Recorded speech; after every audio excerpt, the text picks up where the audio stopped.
Welcome back to the Cossy Arsenal channel. My name is Cossy. Welcome back to a brand new video. It is breaking news. Fabrizio Romano and David Ornstein have just jumped onto the story, and they have just confirmed that Arsenal are very close, just a few inches away from signing Viktor Yakarez. Personal terms on a 5-year deal have been agreed today. Everything has been finalized. Arsenal are signing Viktor Gyokerez, and it is happening. Mikel Arteta has pushed for the deal to be concluded very, very quickly, as he wants a quick resolution. He's tired of this Šeško, Yakarez, Watkins. I mean, we were about to make a song. We were about to make a massive hit. You know, these days on TikTok, anything can become a massive hit. Like, all you have to do is just put a few words together, add a bit, and then you get a song. Arsenal were about to make a song called Šeško, Watkins, Yakarez. Šeško, Watkins, Yakarez. But we have found an answer. And this is, by the way, to my audience, this is not a breaking story. This was broken by Sami Makpo about, like 18 hours ago. This was talked about on ESPN by Julien Laurent, and I reported that, I remember. And this was also broken by Nicola Shearer. Great work by Nicola Shearer about 3 days ago, who said that he's going to go to Arsenal.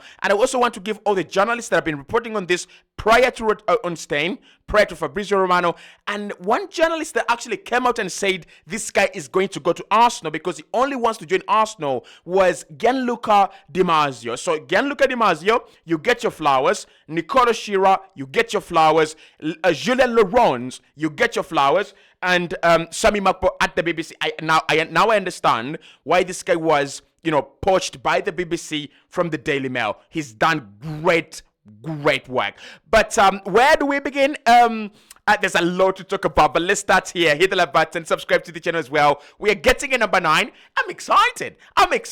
We're getting a number 9. I'm very excited, but I'm also very excited that we're getting the right number 9. We're getting a guy that has got some, heavy resume. We've got a guy that has got working experience. We've got a guy that knows how to do the task that we want him to do. That in itself is different, because we know this Arsenal team are so good at disappointing. You want a number 9, they sign a number 8. You want a number 8, they sign a number 2. You say you want a right back, they sign a goalkeeper. But this time, Arsenal are getting a number 9 when we need a number 9. And we're not just getting a number 9, because they could have gone out there and signed, and signed, Calvert-Lewin. Arsenal capable of anything, honestly, in the transfer window. But we have gone and got the right guy that has got the right numbers and the right resume. And I'm going to tell you, this is a statement signing. This is a statement signing by Arsenal. And this is a reason for Arsenal fans to feel confident and believe in the trust your process talk that has actually been going around. Guys, let's get into it. So Fabrizio Romano and David Ornstein. Let's start off with David Ornstein. Because I love David more, probably. I love Fabrizio more, honestly. I spend more time on Fabrizio's pages than I spend on David Ornstein, because Ornstein is like rare. So I have a bonding with Fabrizio. But David Ornstein has said that Arsenal are in advanced talks with Sporting over a deal to sign Viktor Yakarez. Transfer fee discussions continue, but personal terms are in place on a 5-year contract. 27-year-old Sporting CP striker only wants Arsenal. That is the thing. Only wants Arsenal. Arteta pushing for a swift conclusion. He wants a quick conclusion, and we're going to be talking about Mikel Arteta, by the way, because he's had a very big part to play in this.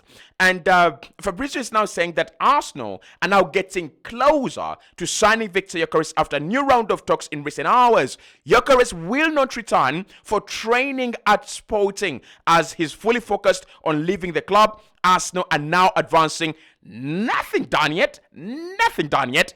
I mean, what he's trying to say. But he says discussions fully underway. And that's your boy, Fabrizio Romano, confirming there that Arsenal are very, very advanced in discussions to sign Viktor Gyokerez. And for me, we have had so many bad decisions, right? Arsenal are the girl that has made so many bad decisions, and this is a decision to celebrate.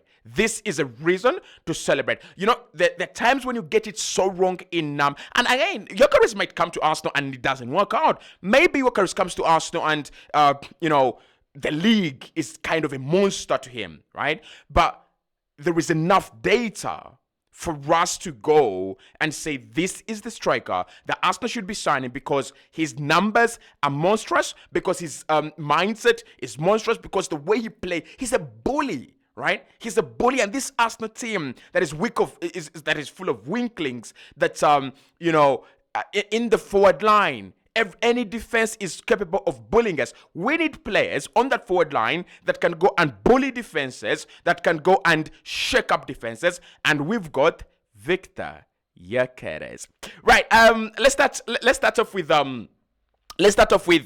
what has been reported just in the last few hours. So Fabrizio confirming there that talks are advanced, and again, big up to Fabrizio, by the way, because yesterday we did a story on Viktor Yakarez, you remember, and Fabrizio reported in vivid colors and words, black and white. I think that's the most vivid you could go. I've read, and he was saying that keep your eyes on Viktor Yakarez because the player wants to play for Arsenal. That is number one, and number two, there was a lot of silence on the Benjamin Sesko deal, and he said Arsenal are working, but they were waiting for the meeting between the agent of the player and Sporting to actually materialize into something. So what happened? And I remember I reported on this yesterday. If you missed out on it, then I'm definitely going to repeat it myself. But I remember saying yesterday that the only way Gyokerez was going to sign for Arsenal is if the agent of the player and Sporting had a good outcome of their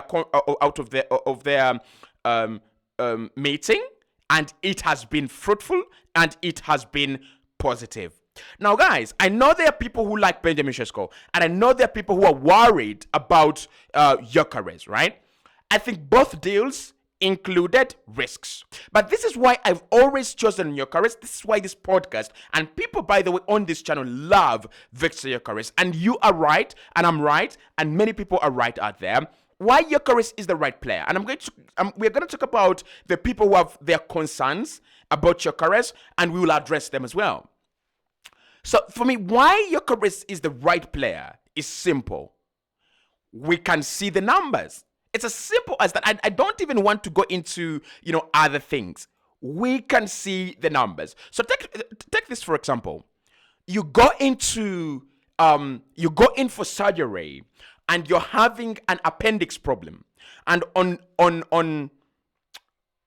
one side, you've got a surgeon that has had 100 operations, and 95 of them have gone right.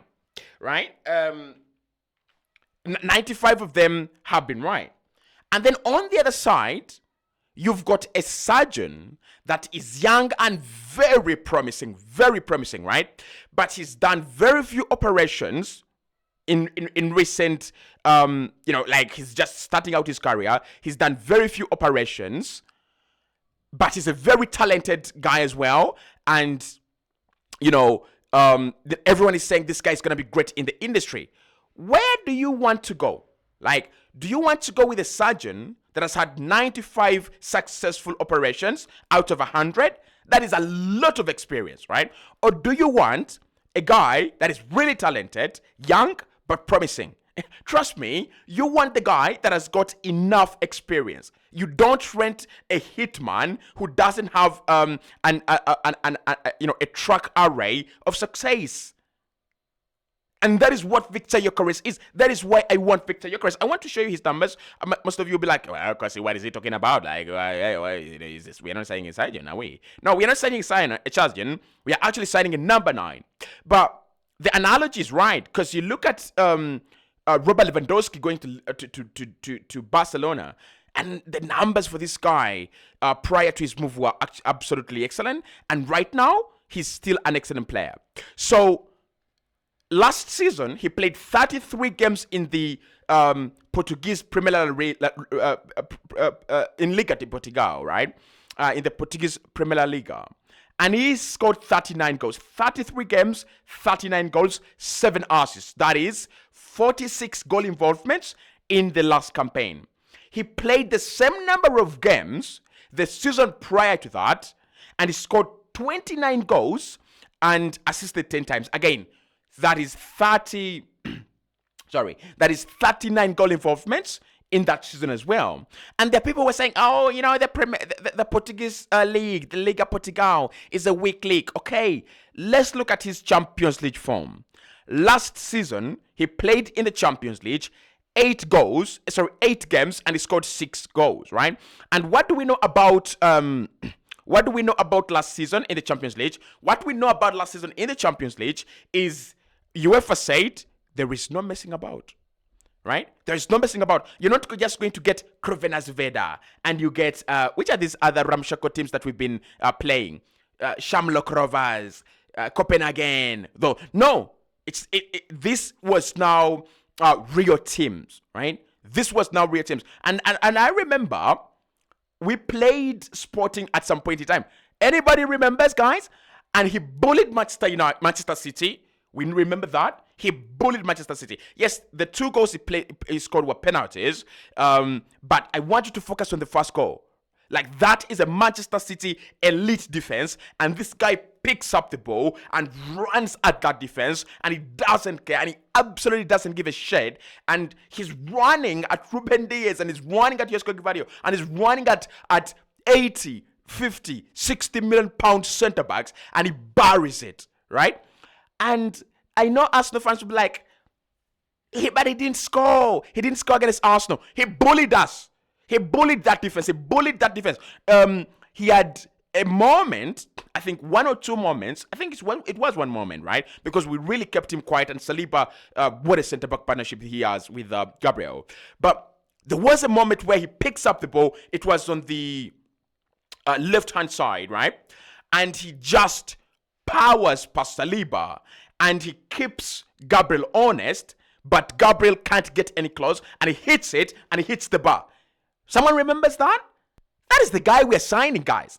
That is, like, why are people smoking? Why are people smoking? Like, just quit smoking. It's a bad thing for your health and your lungs and your brain, because Yakarez is supposed to be the easy decision, right? The numbers this guy is putting up, and is evidence of what Cossy has been talking about on his podcast and channel every day, that strikers are becoming scarier, and they're becoming angrier, and they're becoming better by the day these days.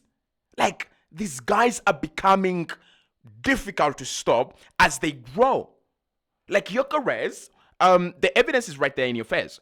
Gyokerez's first season in Portugal didn't go as planned, right? But it was a very good season. It was a very good season, but 39 goal involvements. That's a very, very good season by anyone's standard. If Erling Haaland scores 29 goals in his first campaign at any team, those are ridiculous numbers. If Messi had scored 29 goals in 33 games, ridiculous numbers, right?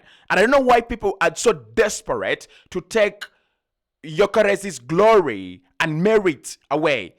For me, there is nothing you can take away from him. There is nothing you can take away from him. There's something I've always been saying about Šeško. Šeško is an imaginable talent. There's nothing you can take away from that. But he doesn't have the experience I want closer to my team. So, for me, the only reason why this guy is the right choice is that there is evidence and there's proof, and his resume reads well, and, under work experience is like, I've been at Brighton.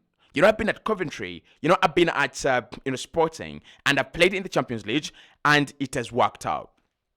Now, the other side, people are saying that he's not fit for the Premier League. Number one, let's start off with Darwin Núñez, right? Because people are saying that it is a massive jump for someone to come from, the Portuguese league, right, to the Premier League, or to the big 5 European leagues. And, it won't work out. It might not work out. And the example they're giving us is Darwin Núñez. Thank you very much. Let me answer you. Is Darwin Núñez really getting into goal-scoring positions? Yes, he is. Is Darwin Núñez disappearing games? No, he's not disappearing. What is the problem with Darwin Núñez? The problem with Darwin Núñez is that he's not finishing his chances. Now, I want us to differentiate between these two things, right? There is a bad striker that cannot score, Nicholas Jackson, Darwin Nunes, Yaya Sanogo. You know, we have had a long trail of bad strikers. If we started naming bad strikers that have graced, right, the Emirates Stadium grass, this podcast might become the most negative and toxic thing YouTube has ever seen in its entirety. So, there is the difference between a bad striker and a striker that is struggling in a certain club, system, or league. I don't think Darwin Nunes is struggling at Liverpool. I think Darwin Nunes is struggling to find the back of the net, and I don't know, maybe he's going through something personally. Maybe the coaching has not focused on that area, right? If Yakarez was to come to the Premier League and he's not getting into goal scoring positions, he's being bullied by defenders, but Nunes is not being bullied by defenders. There was a game where Darwin Nunes hit the post 4 fucking times, and he had a penalty to add context. He had a penalty in that game. How do you tell me that failing to score a penalty is down to you coming from a weaker league to an upper league? How do you tell me that? And if you're telling me that, what about the guys that are coming from Ajax, the Zielon Timbers of this world? What about the guys that are coming from Ukraine, the Oleksandr Zichenko's of this world? Why are they able to play? At times it's about the determination, the sheer raw, the desire of a player. This guy has turned down Manchester United. This guy has turned down Juventus. This guy has told other teams, fuck you, fuck off. I'm going to Arsenal. And I told you 2-3 weeks ago that when a player says, I'm sorry, I'm not available, it means that they are either going to another club or they're staying where they are. And I'm so happy that Arsenal showed this Šeško guy and these Leipzig guys their standard. How dare you say that Šeško is 90 million euros? How dare you? In which book? And I've got a couple of books here, I've got many books right here, and I've got more. But in which book do I write that story that Arsenal signed a guy that has no experience for 90 million euros? In which book? Come on. Hit the like button, subscribe to the channel as well. Viktor Yakarez to Arsenal. Not here we go yet, but there we are. But before we sleep, before we go to bed tonight, we are gonna be doing Viktor Yakarez. Here we go. Before we go to bed tonight, I'm just predicting, right? I'm excited. You can see I'm very excited about Viktor Yakarez to Arsenal. Very, very excited.